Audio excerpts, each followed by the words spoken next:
Bonjour à tous, aujourd'hui nous allons parler de l'évolution de la crise sanitaire liée au Covid.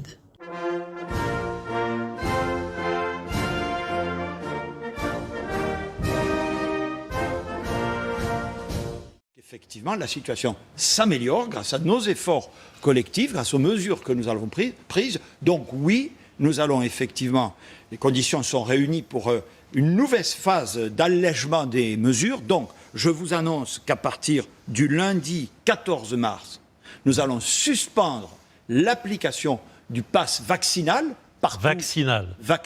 partout où il s'applique. Et deuxième mesure, à la même date, on a voulu quelque chose de simple, fin du port du masque obligatoire dans tous les lieux où il est encore applicable, c'est-à-dire plutôt à l'intérieur, sauf, je le précise bien pour vous, il y a deux mesures qui continuent à rester en vigueur. Le port du masque restera obligatoire dans les transports collectifs de voyageurs. Et deuxième mesure qui reste en vigueur, le pass sanitaire, ça concerne les établissements de santé, les maisons de retraite, les établissements accueillant des personnes en situation de handicap qui sont particulièrement fragiles. Là, le pass sanitaire reste en vigueur, de même que l'obligation vaccinale qui s'applique aux soignants. Qu'est-ce que le pass sanitaire implique ? Le pass sanitaire consiste à présenter au format numérique ou papier l'une des preuves sanitaires suivantes. Certificat de vaccination attestant d'un schéma vaccinal complet. Certificat de rétablissement en cas de contamination de plus de 11 jours. Résultat d'un test négatif de moins de 24 heures, PCR, antigénique ou autotest réalisé sous la supervision d'un pharmacien.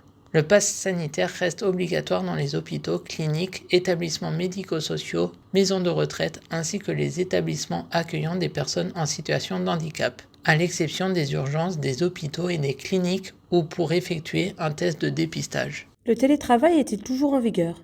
Puis-je toujours en bénéficier ? Le télétravail n'est plus la norme. Depuis ce mercredi 2 février 2022, les 3 jours de télétravail imposés dans les entreprises pouvant l'appliquer ne sont plus en vigueur, conformément à ce qu'avait annoncé Jean Castex le 20 janvier. Si jusqu'ici des sanctions pouvaient être prononcées s'ils n'étaient pas instaurés, le télétravail n'est désormais plus que recommandé par le gouvernement, libre aux entreprises d'organiser leur planning avec leurs salariés. Pour autant, le retour en masse dans les bureaux ne devrait pas être pour tout de suite. Le protocole sanitaire prévoit en effet que ce n'est qu'à partir du 2 mars que les employeurs fixent dans le cadre du dialogue social de proximité les modalités de recours au télétravail. En cas de contamination Covid, comment suis-je indemnisé ? La loi de financement de la sécurité sociale, LFSS, pour 2022, publiée au journal officiel du 24 décembre 2021, prolonge l'indemnisation des salariés en arrêt de travail Covid sans jour de carence.